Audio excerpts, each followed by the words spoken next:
Welcome to the Never Been Promoted podcast and YouTube channel. I'm on a mission to help you cut the time to all the things that are holding you back so you can unleash your entrepreneur.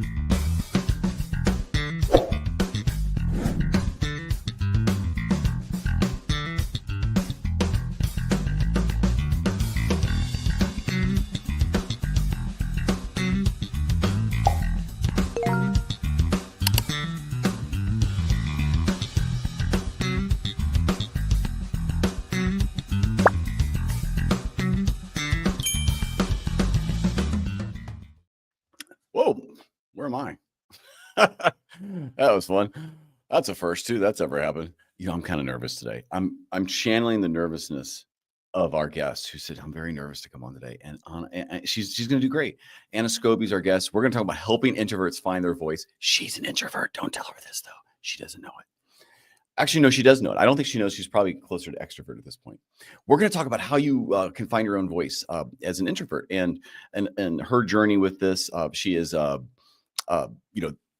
corporate trainer. She's an author and a speaker, and also the founder of a thing called Project BU. She's going to talk about that as well.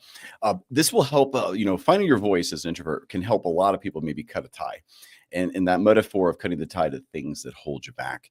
As you grow up as a kid, as an introvert, us loudmouth extroverts always walked over them. Unless you had an introvert teacher that said, well, let's let little Johnny talk. Be quiet, Tommy.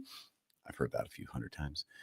You will be restricted in maybe communicating and who you are if you don't learn how to maybe deal with that. So I thank everyone for listening and watching. I have one simple call to action. Hit the follow button. It's on your little Apple thing or Spotify thing. Hit the follow. We do like 5 shows a week at least released, and you'll get the latest thing coming out. So hit the follow button, and I'll love you for it. Actually, rumor has it you'll be a smarter person and lose 10 pounds of just pure visceral fat if you follow the show. I didn't make it up. I did, actually. All right, Anna, how are you? Come to the stage. Hello. That was a pretty awesome introduction. Yes. I put some video thingy in front of me. I'm like, what's going on here? I can't even see me. So thank you. How are you? I'm good. And you? I'm good. Okay.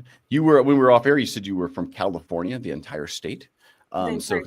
Welcome to Georgia. I the state or the country? I can't tell you. Answer that question.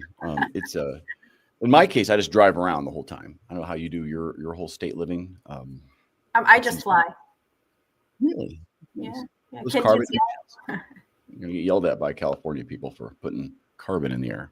Yeah. We won't get down the road. Welcome to the show. I let people know you were a little nervous. I don't see the nervousness, but deep down inside you feel it. So yes. That's good. Yes. But this is something that I tell. This is like a first tip. Can I share? Of course. Tips are encouraged. I jump right into the point. That's just how I do. Straight direct. Straight shooter. When you start with labeling that emotion and you come in to the interview or to the presentation or to anything else and say, hey, I'm nervous. Are you nervous?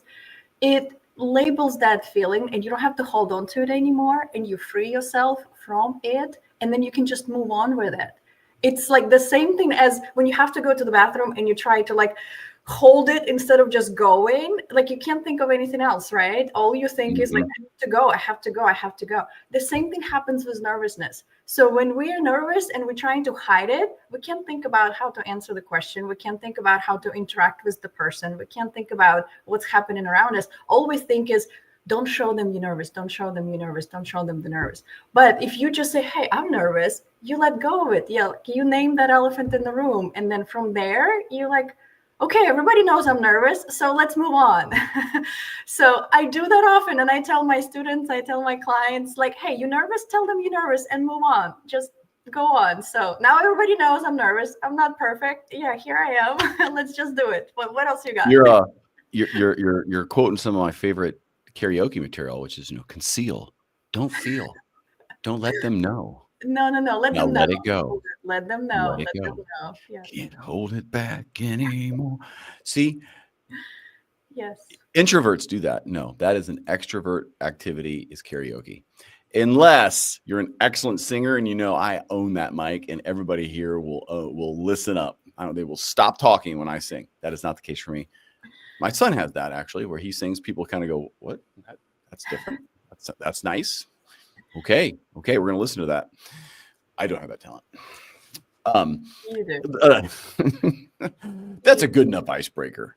Let's go. You have a lot to say here on this topic because you do a lot of things, and I'd like you to start with I love these kind of movies where they start like 3/4 of the way through the movie, something happens.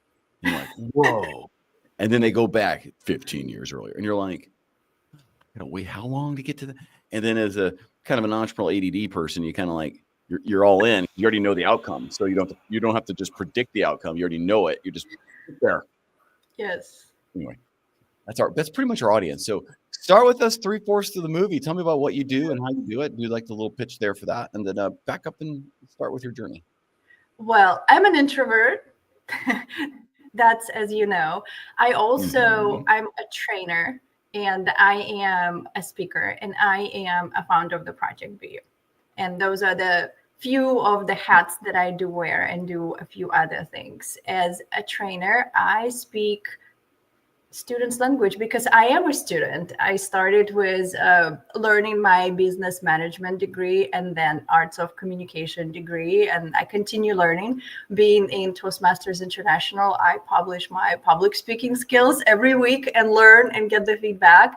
As a speaker, I know that you don't have to be the loudest one to be the most impactful one. And as a founder of the Project BU, I know that our educational system, let's just name the elephant in the room, can use a little bit of a help, and we can teach our kids the skills that actually they can use in real life. And because the life is not about the multiple choice questions, right? So I wanted to teach the kids the skills, the soft skills they actually need. So I started the Project BU, and that's who I am. That's how I started. And that's what brought me to this show, to be with you on this journey, to tell everybody else of who I am and what I do. I appreciate it. And I've never done, I think I did one Toastmasters in college. Probably not, and I look at it now and like the speaker bureaus, like the different associations, and it's probably somewhat of an excuse that I make, but I don't find time for it. I would love to do more public speaking myself, and somebody who is, we were talking about this off air a little. I feel like an extrovert, but at the same time, I'm okay not talking to anybody for like 12 straight hours. I could just be like, I could observe people pretty easily, and if somebody comes up to me, I'll have a conversation. But that's changed over time. So maybe the question I'm leaning towards there is, just because you start off one way, it doesn't mean you're going to end that way. Not at all. So it can go, and believe it or not, like mine has gone the other way. It's definitely like, I did a presentation at this thing called Podfest a week or so ago. And I used to go all over the world talking about intelligent automation and AI, and you get on stage and you're talking, and I got up there and I was like, damn, I don't know if I'm ready for this. To be fair, I didn't have a computer. I didn't know how I was gonna do my slides because they couldn't do it off my phone. I was a little bit like, if I got to just talk to this is going to be boring. Figured it out. But apparently it went very well. And it reminded me that I do very well on stage. However, I find myself as I've gotten older, like I don't crave it as much. Like I do well with it. I can make it be entertaining, and I just treated it like a podcast with no one talking back. Anyway, long-winded. People can change. Yes. And you've seen this firsthand with some of your students who start off of like can't say a word in a public space to they're on stage now. Is that a fair transformation that's possible for many people? Well, yeah, kind of yes and no. And I think a lot of times, well, I know in my line of profession, a lot of times people think, or students or my clients think, that they have to change to get on stage, or they have to change to give a presentations. But in what I discovered, they don't have to change who they are. They just learn the skills, how to do it. It's like a switch. You learn the skill that you need to present. It's like wearing a dress or wearing a clothes. You don't become a dress or you don't become a clothes. So you don't have to change who you are. You just learn a skill. You learn a tools to present. And all then right. you stay who you are. You just change in your tools, the skills, and then you don't become someone. You might change a little bit of a personality trait, but you develop a certain skills, and then you will feel more comfortable or not. But I wanted to also address the nervousness feel of it. People, it's a common misconception that as you get better at things, you stop feeling afraid of public speaking, or you stop feeling afraid of that stage. I have over 10 years of public speaking and presenting on the stages, big stages, small stages, different audience, and I still feel nervous. And right before that moment I get on stage, there's still that thought of, maybe I shouldn't be doing this. Why am I here?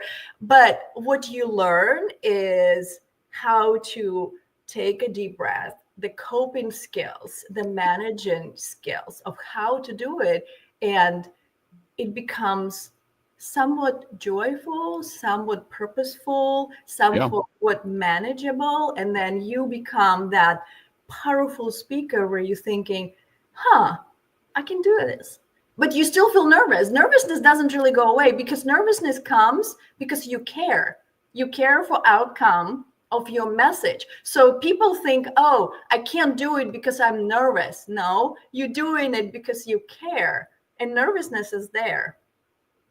Well, I think nervousness is healthy because it reminds you to focus. It kind of brings your body in. Yes. And even when you're nervous, like, just get on stage for, 150 people or so. It wasn't a big audience. It was just small, right? It was like, but as soon as you kind of get up there and you get the crowd into you a little bit, then for me, then it's like, okay, we're here, we're good. It's like not even the nervousness goes away. It becomes more of an addiction of excitement. What you're worried about is that first moment of, oh my God, what do they hate me? They're like, how are they going to hate me in the first minute? And actually, like you said, one thing you could be like, I know what though, I'm nervous for that. I'm worried you're going to hate me in the first 30 seconds. Well, for them to hate you, they have to know you. It's a strong emotion. Most time they actually thankful they are not the one on stage. So they are actually want to hear what you have to say, because they are there for a reason, right? Some had paid the money to be there, so they do want to hear what you have to say. Some are thankful that they are not the one who were forced to be on the stage. So they're like, yeah, you go, we're happy for you. And some are actually curious to say, hey, I want to learn from you, because they want to know about the topic. So it's not true that they hate you. It's just our fears that get the best of us. Who's better at learning this skill? Is it men or women? That is a tricky question. They're all going to be tricky. There's no easy question today. I think the one who wants to learn and has their why. Because I've had students who comes in and says, I want to learn. And the first question I ask them is why? Because some of them would say, well, my boss told me I have to. And some of them would say, I feel that I need this because. And when I hear the word feel is when I feel that that student is ready. When they say when the student is ready, the teacher will come. Mm-hmm. So usually I'm hearing and I'm looking for the word I feel like this, because sometimes, well, in most of the times, we don't do public speaking is because we don't feel we are good enough. We don't feel that we don't have something to say. We don't feel like we can perform. We can, we just don't feel that we're capable of. So it's that feel we're working with. Yeah, 100% true. So like I have a book coming out. I feel like it's been coming out forever. I'm almost embarrassed how many times I said it's coming out. Like, and if you've published one, your fear on that one is, oh my God, this is going to suck. Right. Like, so you're gonna be embarrassed because for like a post you can delete. This thing's in print sitting around on somebody's shelf, probably in a clearance aisle at some point. Right. And so, but when you do that, you realize, well, I do have something to talk about, because even if it's just, okay, it's your view. Maybe it's not like, it's not gonna be a bestseller or something. You at least have a point of view of which you can go speak about. And I think there's a lot of introverts that write well because their thoughts can be thought out and they're very careful and they can do it and they can take their time. Conversely, an extrovert, I have to talk to a ghostwriter. So that introvert, the person I'm talking to can go do something with it. That was my style. AI is just not there yet. It will be one day though. It's getting there. It is. And but the overcoming the introvert, kind of, helping them find their voice, I think it's just a beautiful thing. And I think the other way is, I think it's a flip side of that. So it's the extrovert recognizing when you need to shut up and listen and give someone else a chance. And shut up's a harsh word, but truthfully, like, just shut it. Like let someone else talk. Like you. I'm gonna let you do this now. So, no, but seriously, so maybe talk about that a little bit. Is there another side of the training if someone comes to you like that? Do they ever come to you for the other half? Like, how do I become more introvertal? Does that work? Well, there are different kind of clients that come, and imposter syndrome, what you mentioned a little bit, is real for both sides, for introverts and extroverts, when we don't feel like our message is worth being out there. And that's for both sides, introverts, extroverts, or anybody else there, when we don't think that what we have to say is worth being out there. Is it good enough for the public out there? And I want to say yes, because what seems ordinary is often extraordinary. And somebody needs to hear that story. Somebody needs to hear that message. Somebody needs to hear what you have to say, because your story is somebody's survival mechanism, is somebody's survival roadmap. So whatever it is that you have to say, it's valuable because somebody needs to hear it. Is there an autobiography going on here with, you said that this is one of the first podcasts you've done. Are you putting yourself out there to tell your story this year? Is this something that you're actively in? I have done a few other podcasts, and I think most of us entrepreneurs get in the business that we are in because there is a pain, a story, something that we needed to there is a story behind all of our businesses. I started in communication business because with my background, I wasn't taught how to communicate. It wasn't part of the culture growing up. So I took it upon myself to learn the communication skill that is needed for me to succeed. And that's why I'm in business of communication. That's why I learned the science of communication. That's why I learned how to communicate. And I've learned my skills way late in life. So I think in my 20s and my 30s, when I got into sales, that's when I learned the small talk, the networking, the power of communication. And that's why I got into teaching kids those skills earlier, because I wanted my children to know that in middle school, in high school, because I wanted them to have a head start, because they need to know that skills from the get-go, because I want them to know those powerful skills, the soft skills that I've learned later, because that's how they succeed. That's like a springboard into success in life. So yes, behind every business, there's a story. I think you're an introvert in recovery, because no. I want to stay. I don't want to recover. I love being an introvert. I don't know how you. I mean, like you're saying, like you go on podcasts. You were in sales. You were good at it. That doesn't sound like an introvert. Even though we both agree. Who makes the better salesperson? Who's better? Okay, I'll tell you what. Introverts are good listeners and good observers. So when we had this conversation, let's say you walk into the retail settings, what does the extrovert do? Let me tell you about the product. Here's the product. This is why you need it. Here's what's happening. This is what it is. Are you ready to buy? You walk into the retail sales and the introvert comes to you and says, how are you today? Or they run in the back room and go, oh, I gotta stop. And no. In retail sales, it's different because it's my territory. And it's a switch that introverts have to function in public. So the introvert asks you, how are you doing today? What brings you in? And they stop and they listen. And when they listen, they read your body language. They pick up the cues you give them. They pay attention to how you dress, what you're wearing, who you talk about. They pay attention to who you're with, of what words you use. So they're able to picture you as a person and possibly pick up a solutions for you. So that's what makes them a better salespeople.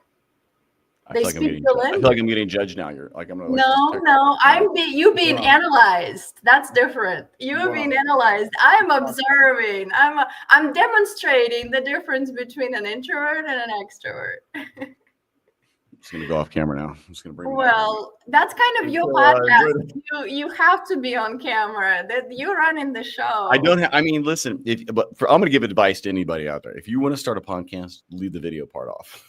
It's so much easier just to talk into a microphone. You want to share? Can I share one more tip? This is really cool. I want as many tips. Wait, hold on. Let's make it full screen here. So, hey, Anna, give me a tip that every introvert in the world can use. Well, not just an introvert, anybody can use. When you ask a question, listen for the response and an order of words of the response, because subconsciously, the order of words that are given to you is the priority that is given in the mind of the responder. So let's say I ask you, why didn't you come to my party? And you say, I really wanted to come, but I had a few things at work. That's a first response. The second response, I had a few things at work, but I really wanted to come. So the first response tells me that you really wanted to come, but that something came up because you put that first, because you really wanted to come. The second response, you said that the work came, but then you really wanted to come. So then the work was more important than you wanted to come. So next time you ask a person a question, pay attention in which order they put their words when they respond to you, because that's their priorities. And that's how introverts listen to you. They pay attention and observe in which order you respond to them. And that's what makes introverts dangerous. I'm never talking to an introvert again. You should. They're very good listeners. I will tell you. So an extrovert hears that statement and hears, shit sandwich, you didn't make it. Shit sandwich, you upgraded for something else. Well, and I would say, do you need a hug? I would say, fine. No invite next time. Whatever your excuse was. That's okay. Introverts are not going to make it to your party anyway. They would rather read a book. They weren't actually in the South here, in the Atlanta, Georgia, not the country. We call that a Southern burn. We invite somebody who didn't really want there, and they show up. We're like, oh shit, he's here. Oh yeah, come on over. And they show up. Like, oh no, oh man, I should. Ugh. Everyone in the North knows not to show up. Oh, you show up. She's not supposed to do that. Never heard that heavy. All right, let's go through like a top list, some kind of top 3. Give me like the top 3 things introverts can do today who have a need to develop this skill. What is the first thing they should do? Maybe what's the thing they should never do? Let's drop some like really good wisdom for somebody to and make sure your words in the right order, because I'm listening. Okay, I'm sure. I see. So give me the thing you absolutely have to do and the one thing you should never do. All right. The first thing introverts should absolutely do is to join Toastmasters, because that is how you're going to learn to speak, get out of your shell and into the world to get your message, because your message matters. And whatever you have to say, the world needs to hear. That is the number one. The one thing that you absolutely should not do is to think that you're not enough, because you are more than enough. That's it. Yeah. What do you think? It's going to be a long lecture? I mean, I was going to hope you could fill like a good 60 seconds for a short. I was like, no, that's good. Never think you are not enough. I like that, because it's hard to tell someone that. You almost have to show them, right? Yes. Because people aren't going to just because you say it. I have a practical list, because. Oh, there we go. Let's go practical. Yes, list now. Telling someone they're not enough, that's kind of an abstract thing. So this is what they can practically do for introverts. Make a list of all the things that you have done, like a resume, but in a simple format, with all the accomplishments that you've done. So every time you feel like you're not enough, so you can read that list to remind yourself how awesome you are. And if you don't think that that list is complete, ask your friends, ask your loved ones, ask your bosses, make a list, the longest list you can think of, and do it when you're in a good mood. Like do it when you're like feel like uplifted. Make that list and keep that list to remind yourself how awesome you are. So those are the two things. What would you like? I brush my teeth. I put my toothbrush back. No. I The rinsed out things my like toothbrush. an accomplishment, a professional accomplishment would be probably more. Yes, thank you for helping me with my words. Now, thank you, coach. What if they were like, I don't know what to write on that. Okay, start with your resume and then look at all Oh. the cool things, all the cool jobs you had, and think of your, words of awards. Think of projects, volunteer projects, the group that you joined. Think of every time somebody told you, hey, you did a good job, write it on that list. So there. you do know the show is named. Talk to yourself like you would to your child. Like you wouldn't tell your child, like, yeah, whatever. You would tell like, hey, you did a good job. You did this, you did this. So talk to you like you would to your child. Like stop talking to yourself like you are, I don't know, what's the word? You can help me find the word. Like 3 of the last 6 managers I've ever had. Yes. Talk to yourself like you would to your child or a best friend who needs a help. Like start talking to yourself like you are your best friend. It's I think we need that. It's interesting. You do know the name of the show has never been promoted. So I've been asked to leave lots of times. So I think I'd be most proud of how well I could get jobs and keep making more money. And the flip side of that is they never really lasted more than like 18 months. What do you keep doing? I think that's another show. Okay, got it. I think I might need to. You know what? That's a good question, by the way, because I think when you think of who you are, like Yes. I'm somebody who's on the creative side, discovering likely adult ADD, which I'm fine with. But the point is, when you put that in a corporate world where everything's run by process, do this, follow this rule, you're in a spot you're probably not going to succeed long term, and unless you're in the right role. So, like for example, I was having this conversation with my wife the other day. I said, I think if I was in a role that I didn't know existed at the time, but I do know now, which is an evangelist role, where you're out there promoting something, it's kind of like a hype role. Here's the great product. Your whole job is talk about product, feature, and the benefits to business. And I've seen these guys do this, and I'm like, I would kill that role. Like that's their role. They hit a party, they hit a thing for 2 hours, they hit a conference, and they do their thing, and then I'm sure they go crash in a corner out of like too much. So the point is, yes, you look at some things you do. I think making positive lists of things you've done, and if you, I guess my point is, if you don't have something in your career that you're really proud of, I think you focus on things that you do for life. Like I volunteer, I help this lady cross the street that everyone else walked by. Like, yes. And I think that identifies where you do add value. Yes. And where you find passion. Because I could tell you, I never cared about most of the stuff I did. The stuff at work was always like, what's the minimal effort I could do to make money? So I like, it would be the wrong place for me to focus, I guess is my point. It's a list of things you're proud of, whatever the context is, because it actually, I think, defines the value of which you could then go speak about or go do the next thing with that would actually bring value to you, give you the confidence, because mine would not be through a career. Oh, right. So that would be that is a fair observation. Yes. To some, it might be a career if they do have a successful one. And to some, it could be their passion project or something that they're proud of, the wins. So it would be the list of their wins to help them feel that they're enough, because I'm sure each one of us have a certain part of our lives where we do feel that we are enough, and it may not always be balanced. So find that wins, make a list of wins, whatever those wins are, and keep that list. So when you have that voice in your head that says I'm not enough, so you go to that list and you remind yourself how awesome you are. So that would be that list. One of the coolest graphs I ever saw was it was kind of like there was a line that said your best self today, right? Mm-hmm. And there was like 100%, and then the line never went at 100% all the time. Sometimes it went a little above, right? And all it says is just try to get close to what your best is today, because you're never going to be 100% every day. Like it's not available.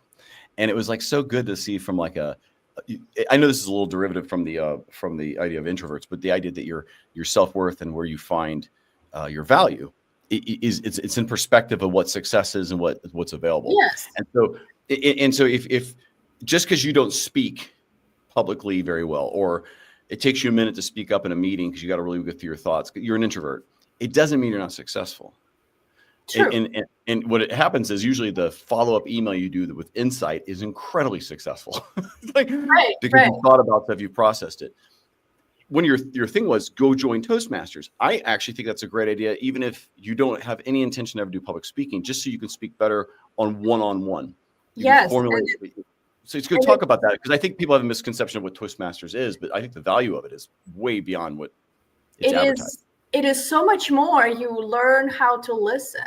You learn how to do a quick thinking on your feet, because most of our speaking happens on the spot. You're not preparing speeches all the time. So Toastmasters is so much more than public speaking. Yes, you're correct. A lot of times people think in public speaking and they think in stage, camera, action, but no, it is not that. You and I, this is public speaking. So every time you don't speak to yourself, it's a public speaking.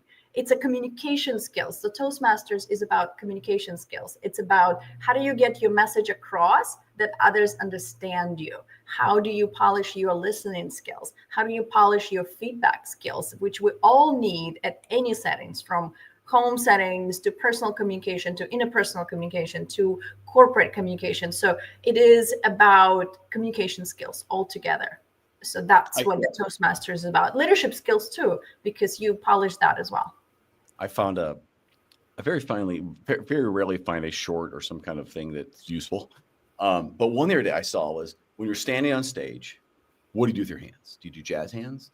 Do you pick your nose? Do you flop around? It's to hold them kind of like this. Why? And it gives you the zone of, I'm in control. Listen here. You watch politicians, people who do it really well, they've been trained to hold their hands together. And it's like your body language helps build your own confidence to be able to speak. I would assume Toastmasters does something like that, but I saw that, and I was asking you maybe there to validate that, or is that not complete? So you're on stage, you're talking, instead of like having your hands here. And you're talking, well, the biggest rule is that you don't cover your body, you don't close it off in front, because that shows you that you're creating a barrier between yourself and the audience. So you do want to open it up. It wasn't a useful one. No, it wasn't.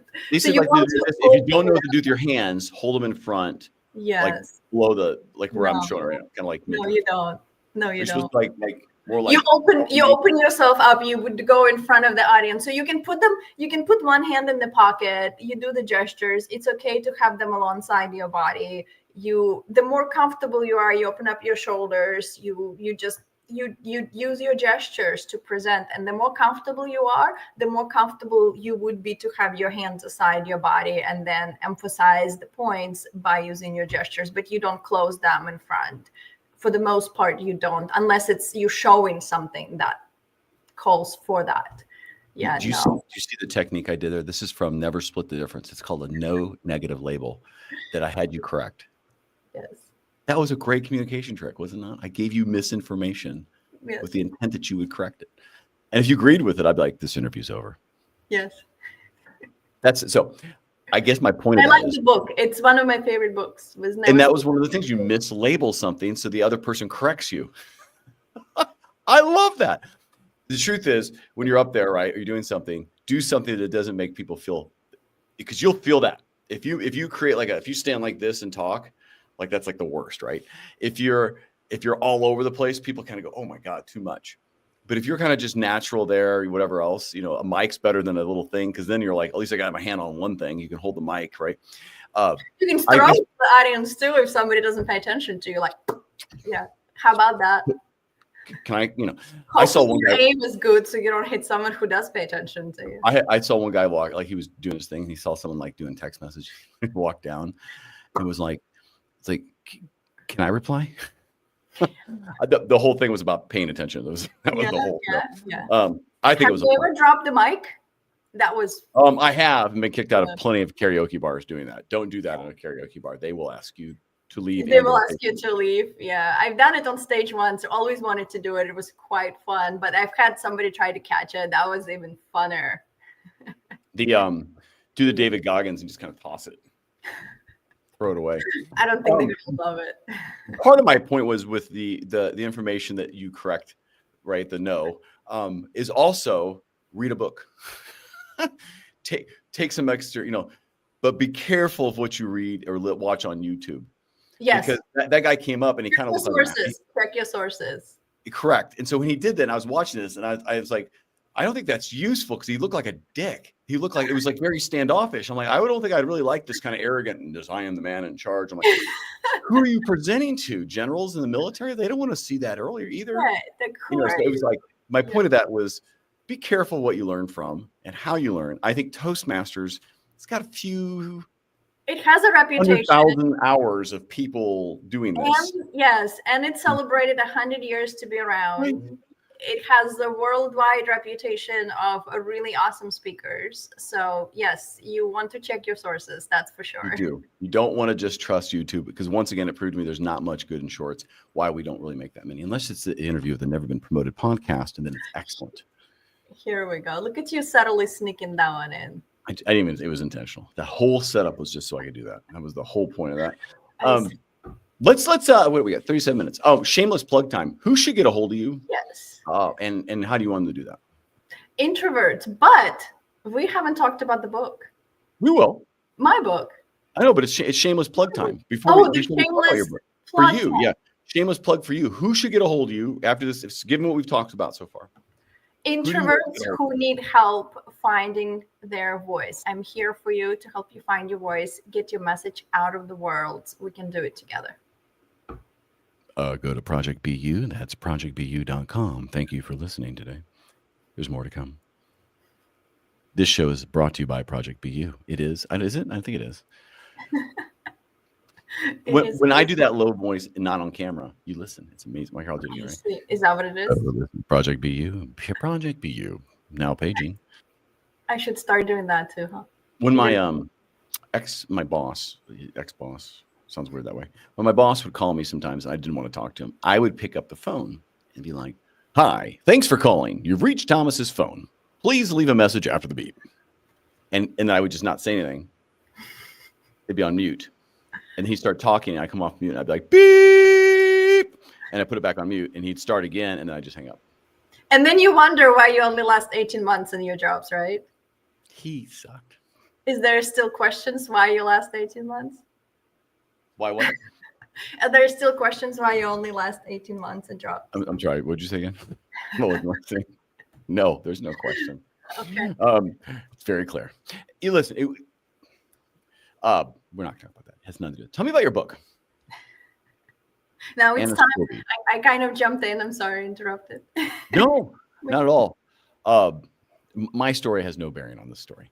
You're an introvert. You are willing to listen, and I'm not going to let you listen because it's just boring. It's everything. No, I thought I was not to get promoted in a career. I thought it was quite entertaining. It's a different show for a different day. I am not one. If someone asks me, it's amazing how people will come to me and ask me for like career advice. Like, you do realize I have a podcast called Never Been Promoted. Like don't come to me for resume advice. My wife's in HR. Go to her. I send them to her, and she actually does a thoughtful. She's not an introvert, but she's like, she'll go through stuff and like actually put time in for somebody. And it's frustrating for her when people don't really show the appreciation. But I was like, don't come to me. Like, no, I'll get you fired if you take my advice. Yeah. All right, your book. So the idea for the book came with the Project BU because I've been watching my introverted children doing amazing things. And I could see my 5-year-old girls who couldn't make an eye contact, doing a business pitches. And I thought, wow, this is what a Project BU is all about. And I want to capture this, and I want to tell the story to the world.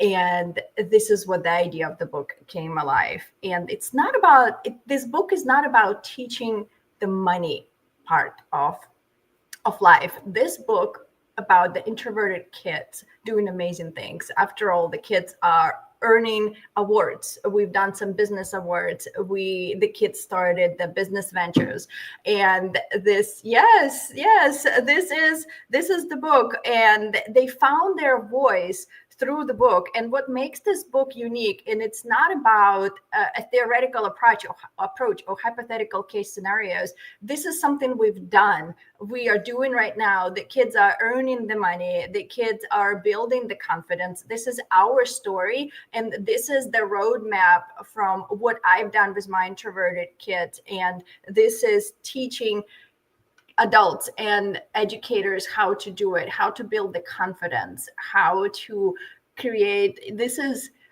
Here we go. Look at you using the book. Gotten me totally distracted. I'm a visual learner, so every time you start putting these things on the screen, it got my thoughts all over. And I'll for those listening, I'm showing her book, The Young Entrepreneur's Handbook, at Anna Scoby. It's 2 N's, ANN Scoby.com/book. Yes. This is beautiful.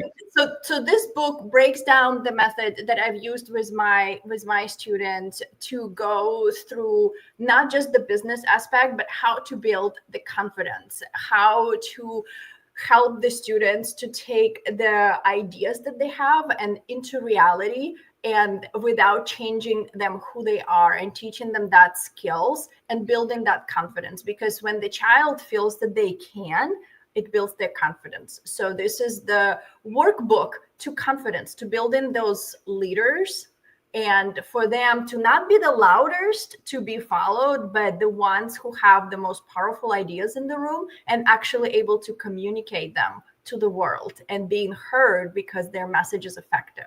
Just like with adults, if you're the one who can communicate your ideas, people will follow. And this is what Even if they're bad or dangerous ideas. Look at some of the leaders in the world. If you look through history, some of the most powerful leaders, who by all means, you look at their ideas, you're like, that's why are so many people following that leader for that? They're the best communicators, or the best use of media to do it. Well, and throughout the years, like from the 1800s, 1700s, it doesn't matter when.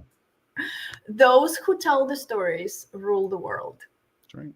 That's why communication is so powerful. And if we teach our children how to communicate, if as adults we learn the power of communication, we can succeed. We can be so much further in life with our ideas, with our jobs, with our projects, with everything we do. It's all in the power of communication. I think when you sell this to a child, you have to put it in their terms, though. Well, how to get your extrovert brother in trouble by telling the better story? Yes, that's true. But I'm glad that you said it, because the book, in a sense, written in 2 languages, it has 2 pages, a page for a grown-up and the educator, and a page for a child, which was edited and written by my daughter. So it is written in 2 languages, for a grown-up and for a child. So both are accommodated in the book from the communication point of view. And it's colorful, it's interactive, and it can be done with fun, and it's a project-based learning. So it's not just like, hey, this is what you do. It's you are involved, you playing, and you're growing, and it's an easy to follow from idea to income in a chapter by chapter, from budgeting to storytelling. What was your biggest concern when writing the book? It's your first one, you're doing it. What were you scared about? I think my imposter syndrome kicked in hard right before it went live, because like you mentioned before, it was one of those, wait, what if they're not gonna like it? What if they not gonna think it's real? What if I'm gonna be called out and saying, hey, this isn't good a book? So I've had those moments, and I think as we were editing it now for the 2nd edition, my editor was like, why is there so many pictures in there? And I was like, I was proving that I'm real. I needed to put so many pictures in this book because I wanted pictures from all our markets. I wanted pictures from all of our awards. I wanted pictures. And she's like, this looks like a scrapbook. And I was like, yes, because I was proving that I am for sure. I did it. She's like, okay, we're going to take some of the pictures out because I am confused. So that's why the second edition coming in, because we are editing it, and we included some of the true stories from my entrepreneurs where we shared our failures and success stories, because it's a journey. What worked, what didn't, and how we did it was important for me to show to the entrepreneurs and to the educators, to the parents, that hey, not all ideas are going to work, but that's the whole point. We have to let the kids, you know how they say in entrepreneurship, fail faster, because that's how you learn.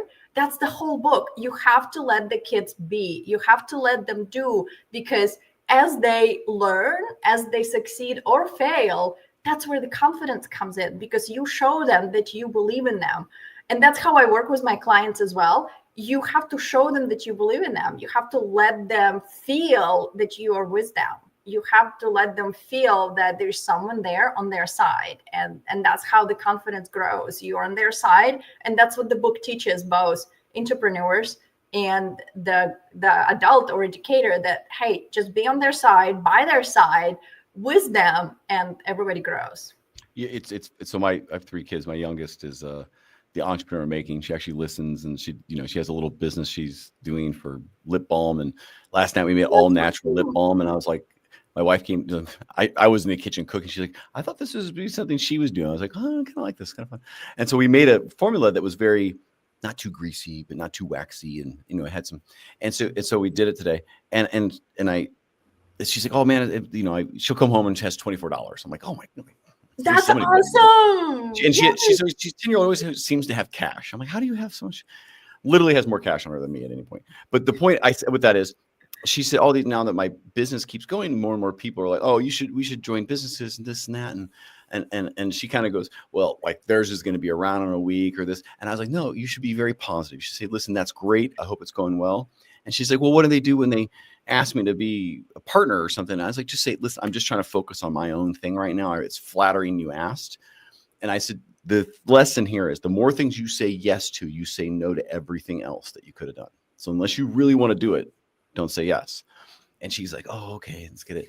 And it's fun because as she learns this entrepreneurial journey, and she, does it, I'm trying to explain to her, I was like, hey, these little things. She's like, I go, what did you sell the one with Vaseline for? She's like, $1. I was like, well, sell these for $2. She's like, it's really no different. I was like, it is. It's all natural. And I go, just tell people it's $2 because this is all natural. This is a better product. I go, you're learning marketing because that's the only thing that's going to matter in this business. Because at the end of the day, so she learns, she listens, and she's like, okay. And I was like, go get, and I'm going to leave the point of this is like, go get an adult's opinion. I was like, just give it to your teacher and say, I really value your opinion. Here's a free sample. My dad and I made this. Let me know what you think. She's like, okay. And she's all, don't, that's weird. I don't ask my teacher that. I was like, do it in your own way, but just do it as formal as you can. And she comes back today. She's like, yeah, my teacher was in a bad mood. There's no way I was doing that. I was like, that's really good.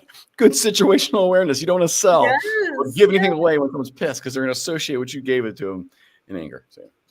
That is such a valuable lesson. Yeah, that's that's the whole idea of catching those life moments and teaching in those life moments, because that creates a meaningful interaction with your children. So you know how to do it, but there are a lot of parents who don't know it because they don't have the background in sales. I do well with her. The other two, I probably don't do it.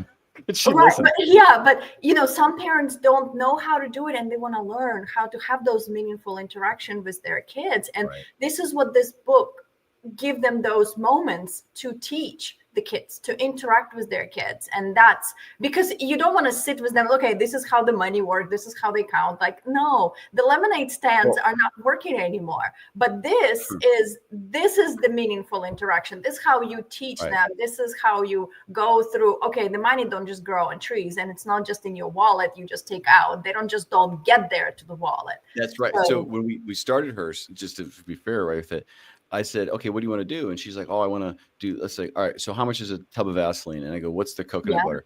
And I go, on Temu, what are those things? And I said, let's put it all together. Let's ask GPT, how much can we make given the amount of vials we have? And let's assume we're going to waste 15% of it trying. And she's like, all right. And it came out to like 24 cents to make one of them. And I was like, this is a really good business. Because I was like, looking like I have no idea what this is. And she's selling them for $1. And I'm like, all right. So she's giving it away basically to kids. And I'm like, but you're still making 3 times your cost.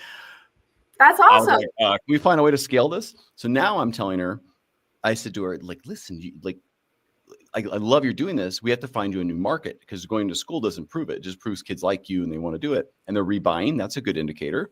I go, you need to find something an adult would buy. If you can find something an adult would buy. How to find markets to sell the product. So I'll send you the copy so you can get it. It's got to be autographed. I'm not reading it.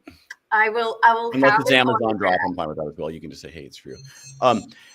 The point being with that is that as she's learning, you find these little reflective moments like you talked about. And I said, if you can find something mommy would buy, like, and not that she's picky yourself, but like that she's like, oh, that's actually a good product. It's as good as anything I'd find.